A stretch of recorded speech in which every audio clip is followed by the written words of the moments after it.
EPS topic reading question. Sagutan natin to in 30 seconds.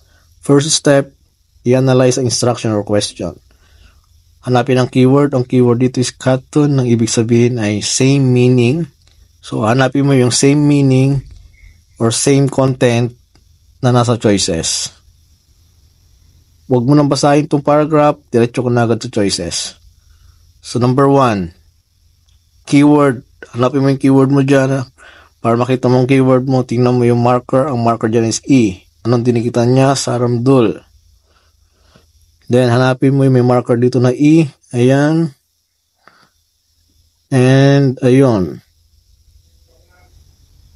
Tingnan ko ano yung kaparehas niya. Saramduri yodepunol ko tanimnida. Saramduri yodepunol kachigo tanimnida. Correct. Same. Number 2 choices. Ganun pa rin. Hanapin yung marker. Ang marker dyan is nun. Tingnan yung dinikitan niya. Apchari. Tingnan yung apchari dito. Ayun, apchari. Tingnan yung word. 019 imnida. Suchanan tepubun kong ilgong imnida. 010 sabihin wrong. Number 3.